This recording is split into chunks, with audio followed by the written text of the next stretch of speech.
let's see here.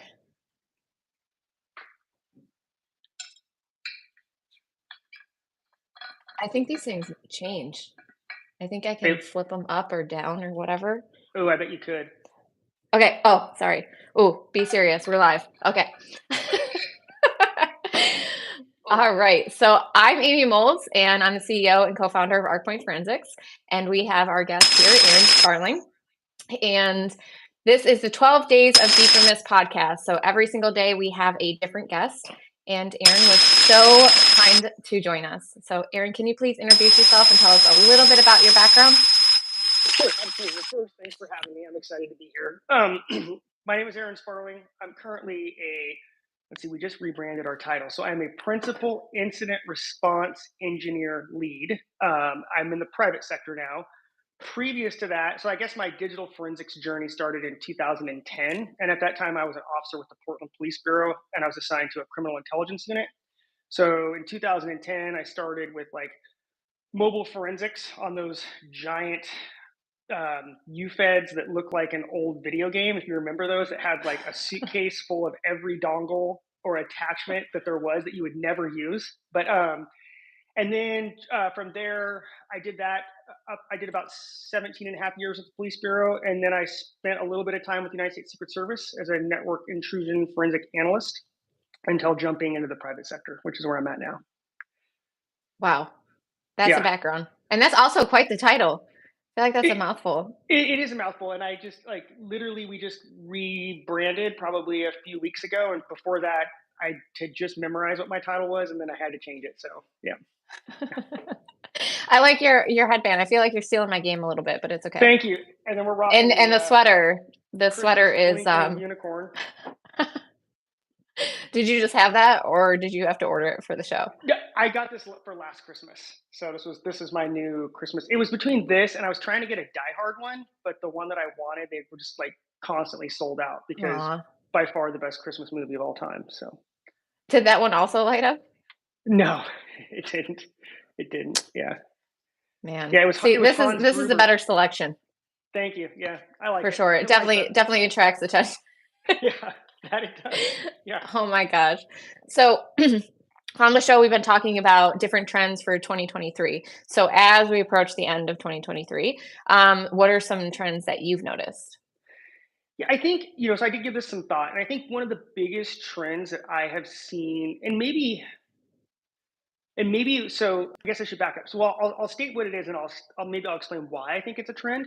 So or at least I feel like I have seen a major uptick or an increase in open source tooling and scripting being put out to the community. And maybe things kind of slowed down a little bit during the COVID period because previous to that, I felt like it was pretty robust, and I felt like we kind of had a lull. And then recently, over like the last probably 12 to 18 months, it seems like a lot of our peers and practitioners are putting out a lot of great free open source tooling and scripts and frameworks that are continuing to build off of each other. So that's got to be probably the biggest like trend I have noticed that I pay close attention to that's important to me. So yeah. You're getting so much love with the lights and the sweater and the hat and everything. Well, I guess we should ask the question. Yeah. What is on your hat? Is it either mistletoe or is it holly? Because we're having this debate before this started. Yeah, pretty sure it's holly, but we're going to let everybody in the chat try to figure that out. Let's see if they can figure it out. There you have it. I think mine is holly. Yes, I think you're right. Yeah.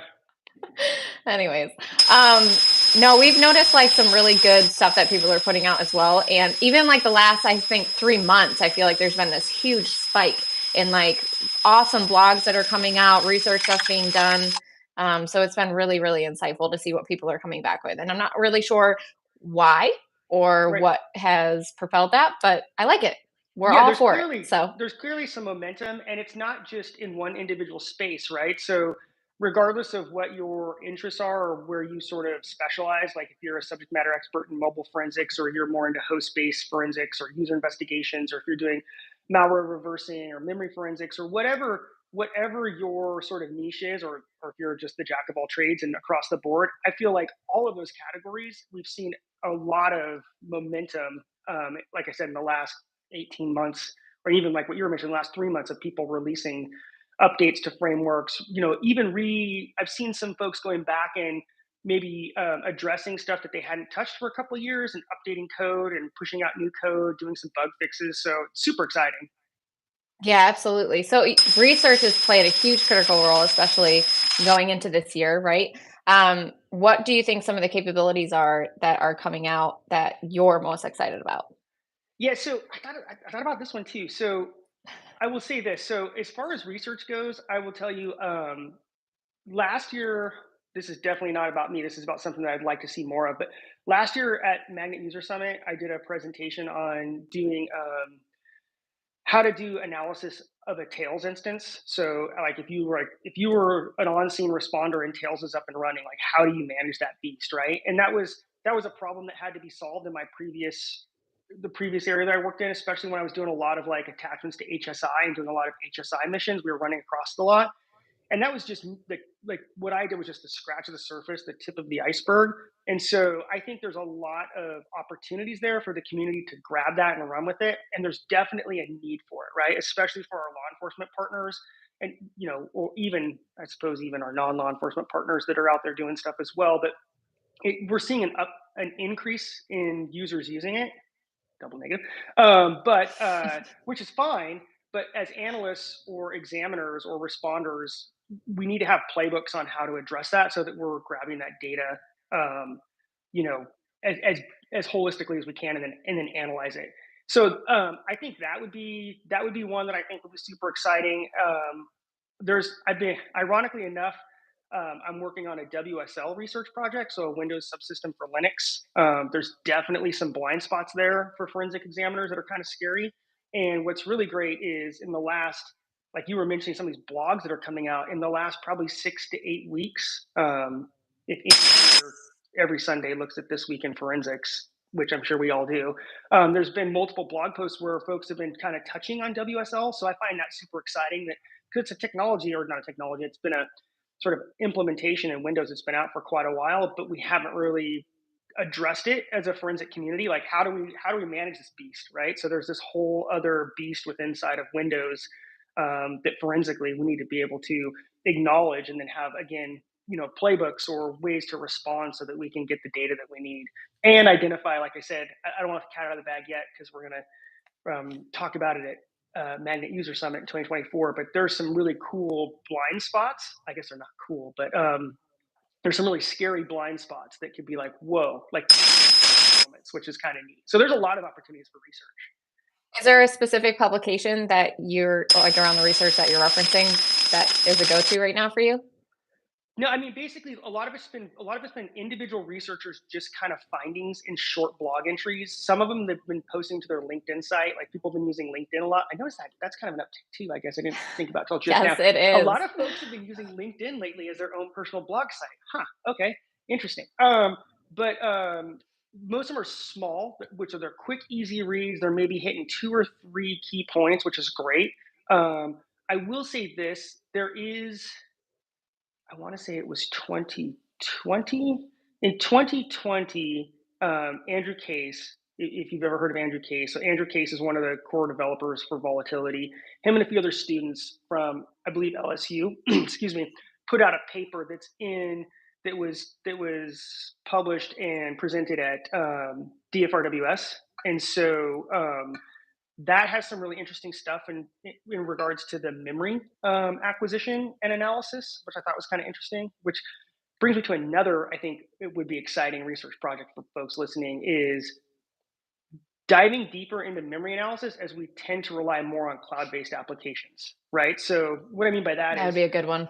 I think that'd be a super sweet one, right? So super sweet, he said it. I think that'd be a ton of fun because you're seeing more and more people utilize either cloud-based applications or just storing data in the cloud where they interact with it, right? So imagine you are like you're investigating a user, and maybe your evidence that you're looking for is documents.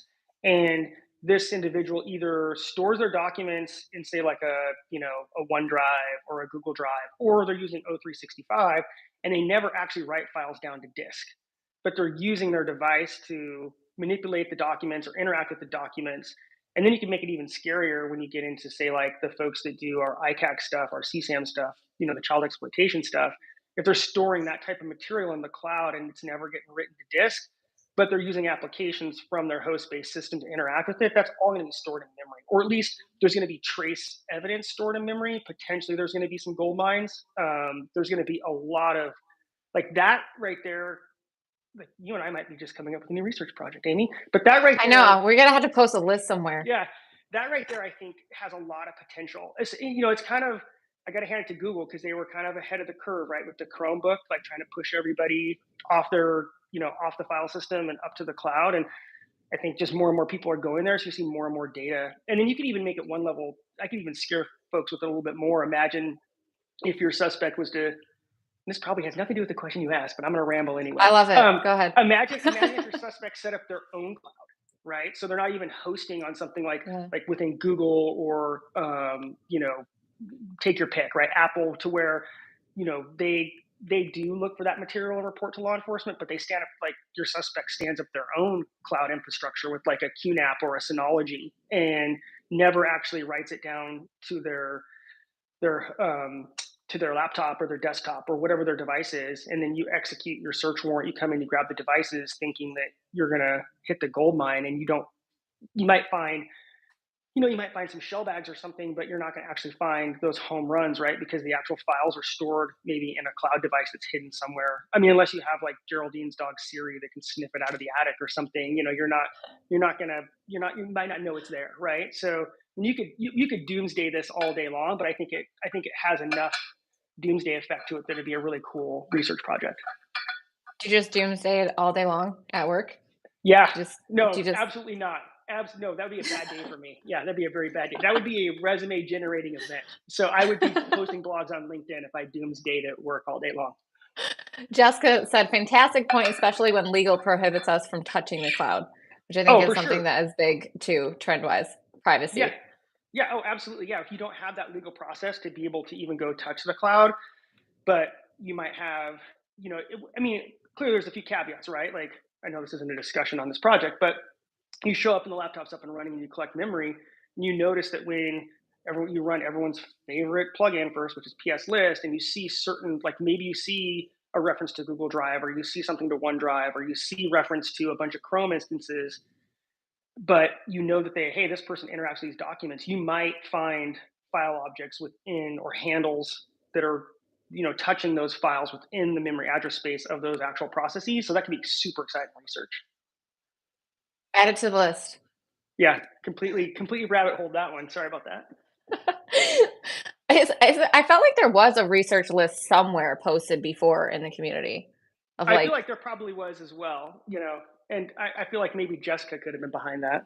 yeah. Jessica, we're asking you, do you know where this list is? Because of anybody who's going to know where that list is, it's going to be her. Yep, exactly. Well, speaking of research, collaboration, all the fun things. So obviously that's been key theme in this entire podcast series. So how do you stay connected? Like where do you post your research, or what's your favorite? You already mentioned LinkedIn. There's a lot of people who are posting their blogs on LinkedIn. Yeah, so I'll be the first to say that I'm horrible with LinkedIn. So I only go there when I'm redirected through This Week in Forensics. That's my go-to because it's quick. It's quick. So we're all victims of like having to live within a 24-hour day, right? Like I'm sure we all wish we could squeeze 36 into 24, but we can't. So we kind of unfortunately can't control how we rotate around the sun. Be cool if we did, but we can't. So with that said, This Week in Forensics is a quick go-to to kind of triage the information that you want, right? It's so well laid out, and it's like almost real time, right? The stuff that gets put on there and how quickly it's on there, and then you can reference, and it's searchable, right? You can search there really quick. That's my biggest go-to, and wherever those redirect me, that sounds scary, but wherever those redirect me, like that's where I'll go to get the information.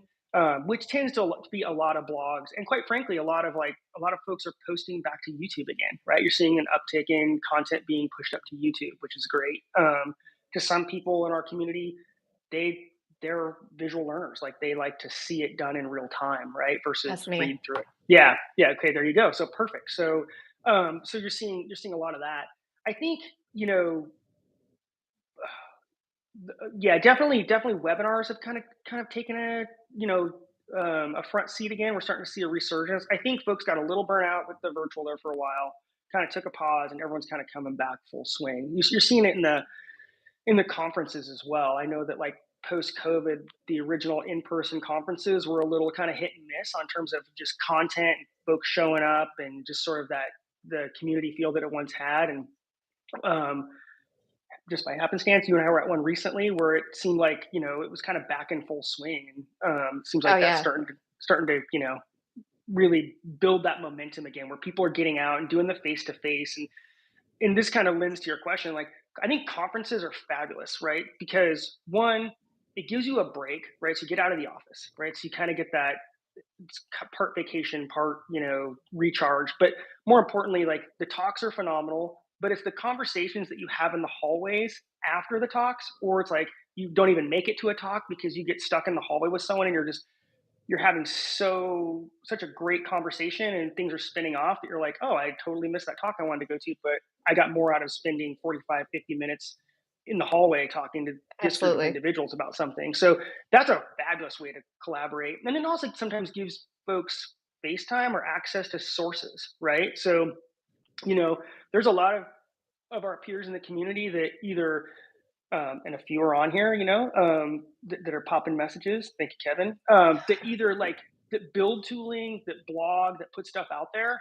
That, you know, you might see them from behind the keyboard, but then you get a chance to go talk to them and meet them in person, right? And build those relationships, those like especially those phone a friend relationships, where you might get stumped on something and you're like, I know who to go call because that person wrote the tool that's doing it, right? So I think that's a really great way to collaborate as well, especially because this community is so, for the most part, not everybody, approachable and easy to talk to and quick to want to share information, right? Like someone comes up and asks you something, you're like, let me tell you about that, right?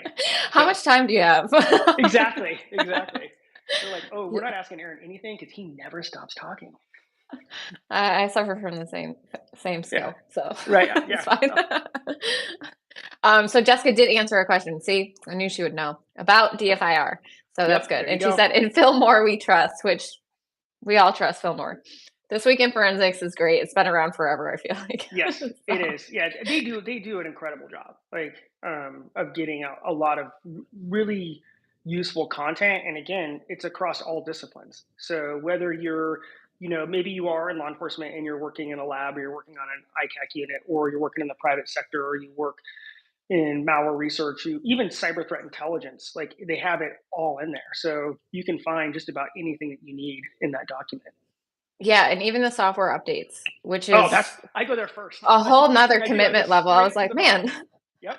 I grab it and I go straight to the bottom because I'm like, what tool do I need to update today? Right. And then I go back up and I know, and then from there but yep, I always go straight to the bottom. Because sometimes there's new tools. That's like that you bring up a really great point, Amy, with that. Because like I have found tooling and scripts because of that, because of that resource, right? Where I'm like, oh, I yeah, had no idea that this tool existed or that this was even a thing. Like this framework was a thing. And then I go and find it and I'm like, oh man, this is great, you know? So it's a really good way to get, access to stuff that you normally wouldn't get access to. yeah. Unfortunately, there's Well, another and one like that people Kevin hate said, on there's these days. so much content, so little time. Yeah, yeah. And I use Twitter as well, and everyone's like, "Oh, he just cringed on Twitter," but I use Twitter as like a feed, like a news feed, and I have it for like DFIR related stuff and malware related stuff, and that's another one where authors will post links to their blogs or post links to their tooling or to their frameworks or whatever they're releasing, and it's been a great way for me to find stuff that like quite frankly that I need right to do my job or to conduct my research. Yeah, absolutely. Yeah, and going back to the conference piece, I also feel like conferences are really good because the talk's already planned, right, for these Right. speakers. So you're not going through your research or through your social media with tunnel vision when you show up to a conference.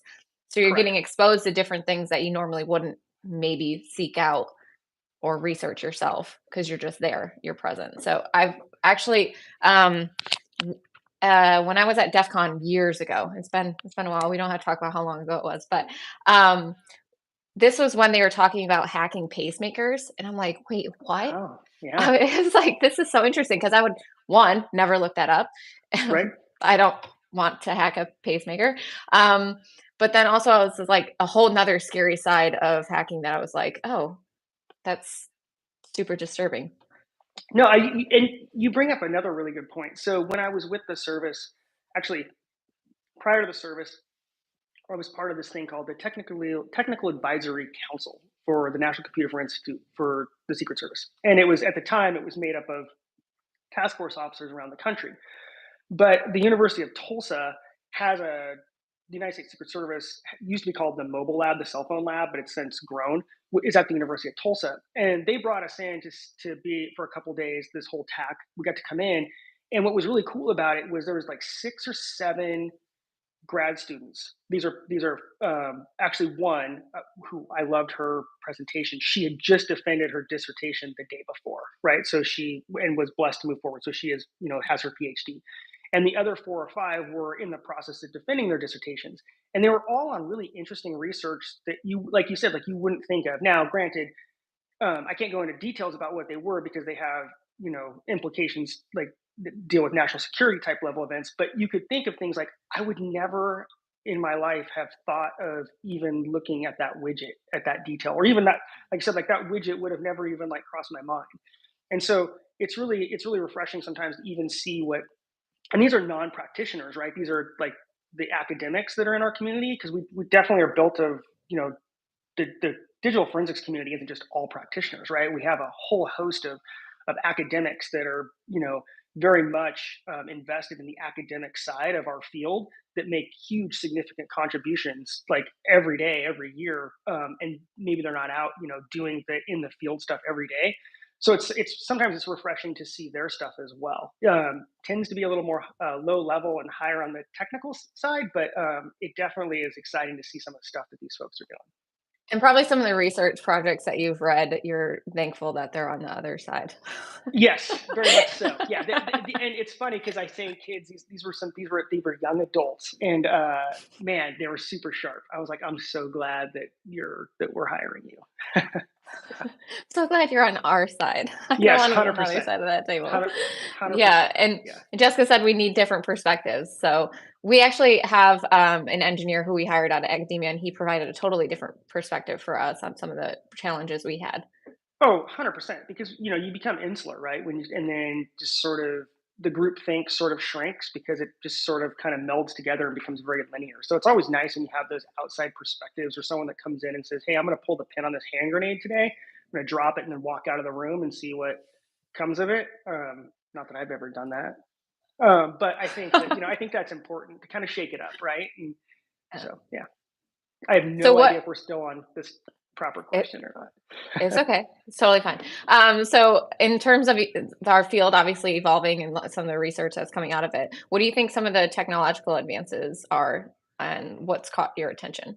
uh, um, definitely am not going to even touch Chat GPT because I'm so tired of hearing about that. But I'm all kidding aside. You know, this is kind of interesting. So I think what we're seeing with how do I want to phrase this? We're definitely seeing the community, whether it's individual researchers or our industry partners, right, like our vendors, addressing some of the concerns and needs that the digital practitioners are facing. And I think the big thing it falls into is, and I hopefully most will agree with me, is just the sheer amount or volume of data that we have to consume is becoming to the point where it's almost unmanageable. And what I mean by that is like it's almost like that old phrase like, oh, because I'm not an Excel spreadsheet guy, because it's like analysis paralysis because you just get all this stuff thrown at you at once. But that's sometimes how it feels, right? Incredibly overwhelming because it's like, hey, I gotta quit saying like all the time. It's like, hey, there's all of this stuff that's coming at me. Where do I even start? And that was some of the questions I would get from some of the younger examiners that I would mentor before I left and moved into the private sector. They'd have all of this stuff and they'd be like, well, hey, what do I do with it now? Right. And where do I even begin? Right. And Mhm. because they'd look at it before we say, hey, well, we just we're looking for a needle in a haystack, we just burn the haystack down. Well, that was great back, 10 years ago when you could do that, but now it's a haystack that's all made of needles, It's and never you can't ending. burn it down. Yeah, you can't burn it down, right?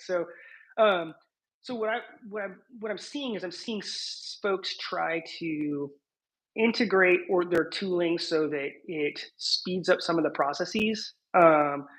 Now, I have a love hate relationship with automation, right? And everyone's like, well, wait a minute, like you did a whole presentation on automation. Like, I know, I get it, I did, but like I have this like love hate relationship with automation.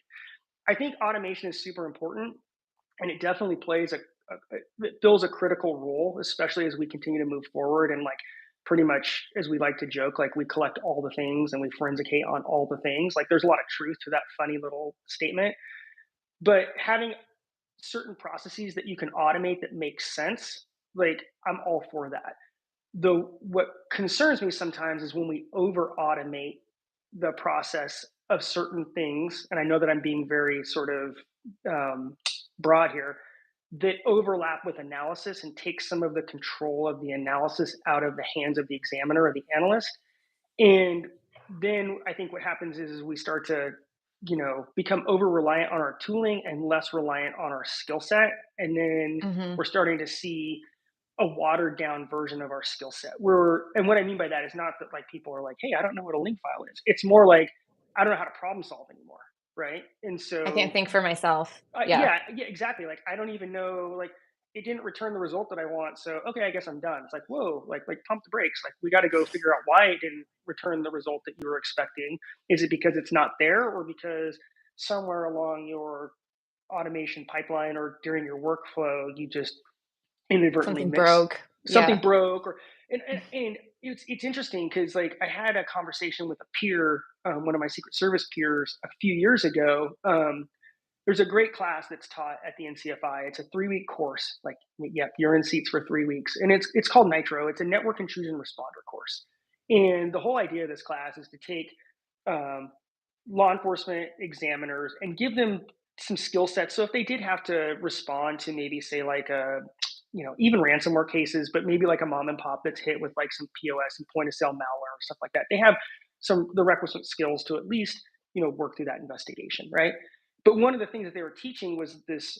It was an automated type process only through some scripting, through some bash scripts that was dumping um, it was dumping all of the drivers, executables, and DLLs right from a memory image, and then just like trying and then just running that against an antivirus right tool, and then be like, oh well, it's clean, so it must be good. And I was like, whoa, like I can show you like 100 ways, really not 100 ways, but I can show you a couple ways where like this will fail every time with these examples. And so that's where I think I definitely want to see us progress with our automation pipelines and how we automate things, but making sure that it's not overlapping and ruining the analysis process along the way. Yeah, that's a Oof. good point. Yeah. Oof, that was a lengthy answer, but that was good. I liked it. Yeah. Jessica said the examiner does the analysis out job. Wait, what? Does the analysis out job is to ask. Our job is to ask the questions and figure out why. Sorry, that was a typo. I couldn't even get it Nope. together. I think you nailed it. Yeah, you totally nailed it. Yeah. Yeah. You can go home now. Yeah. Awesome. Go home, Amy. You're Yep. exhausted. It's Friday. Yeah, so I 100% agree with that. So I've been asking everyone the challenges for going into 2024, but I'm going to ask you the opposite. I'm Okay. going to ask you, what do you think the opportunities are in our field? Oh man, I was not ready for that question. So that's a good one. I Oh, think, got him. yeah, yeah, yeah, you did. You got me. So, you know, there are a lot of opportunities actually. I think there's this field, which is so vast, right? Like like when you first look at it, you think, oh, it's someone taking apart a computer and imaging a hard drive, or plugging in a cell phone and doing an extraction. It's so much more than that, right? Like it's so vast now, and it's continuing to grow. And I think that's the opportunity. Whether and here's the thing too: is it doesn't matter if you're a grade school or junior high kid that's just getting into like programming on your Raspberry Pi, to a college student that's kind of interested, to someone that's like in you know 20s, 30s, 40s, or 50s is like, hey, I want to make like a career shift. There are still a ton of opportunities for you to jump in and contribute. in all kinds of ways. I think that's probably the biggest one is contribution because there are a lot like to circle back to the first question. There are a lot of open source projects out there that are still moving down the track, right? And as we know, like Yeah. we've been in this field for a while, like an open source project will start, it'll have a lot of momentum, and then maybe like its shelf life might be 2 years, and then either developers go off to another company or somewhere else, and then it just kind of dies on the vine, or it just relies. But there are ones that have definitely been, it takes the community to keep those things alive. I think that's where there's a lot of opportunity for sure. And then just pushing back.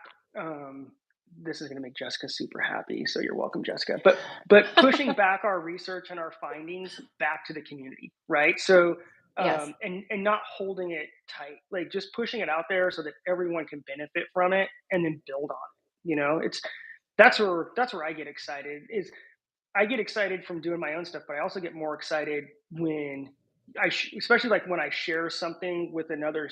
Back when I had students, when I share stuff with students, and they have these like aha moments, and then sometimes they have like an oh crap moment too, where they're like, uh oh, they're like, I want to go back and like pull that image and see if I can see if there was something I missed, right?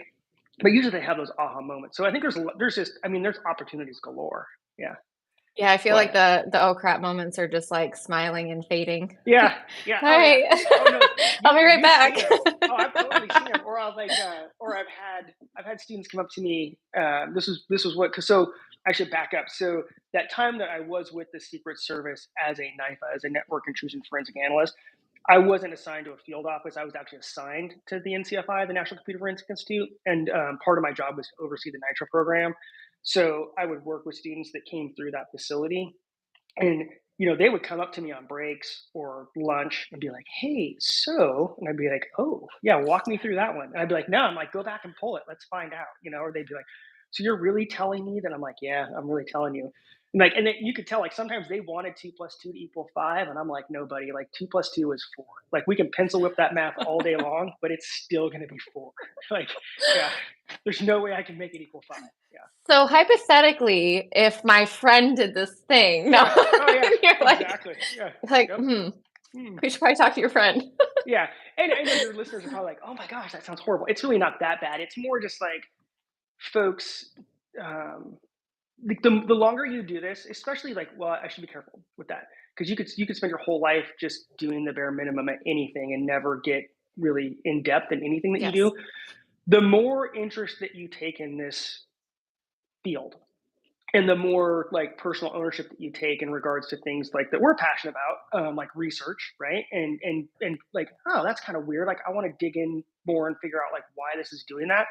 The more you start to learn about other things along the way, and it's as you learn about those lower underlying things, and again, I know I'm being very like generic with things and stuff. Imagine just like how like the underlying elements of like say the Windows operating system. So most, and I'll talk about my previous peer group, which is law enforcement. Most of them understand like user related artifacts, right? Because that's what they're doing. They're doing casework to put a suspect behind the keyboard and show user attribution. And so we understand like evidence of execution. We understand artifacts on the Windows file system that have to do with file touches and openings and moving and copying and all those things and internet related. Oh, let's not get into internet stuff. That's a hot mess. But browser artifacts are a hot mess. But dealing with that's a whole other thing.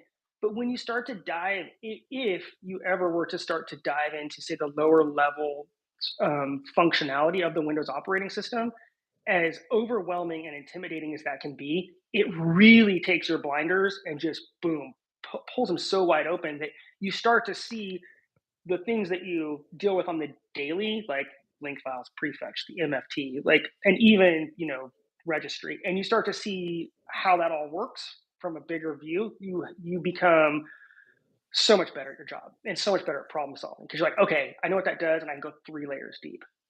I don't even Yeah, know and I how we got think on this as topic. like, analysts and examiners, we're naturally interested in just, like, digging. For sure. We're You have nosy. to be. We're nosy Yeah. people. Oh, yes. Yes. We want to know it all. Inquisitive. Yeah. Yeah, maybe that's a better way of putting it. That's a professional way of putting it. And Kevin We'll go with said, nosy. sharing is caring, which is true. Like, make a Yeah. mistake, share it so that other people can learn from that too. Oh, And then 100%. also share like your victories as well. So I think that that's Yep. super, super important. Yeah. So awesome. Well, thank you so much for being on the show. Real quick though, obviously you're very festive, so you must have a list of favorite Christmas movies. So which ones are they?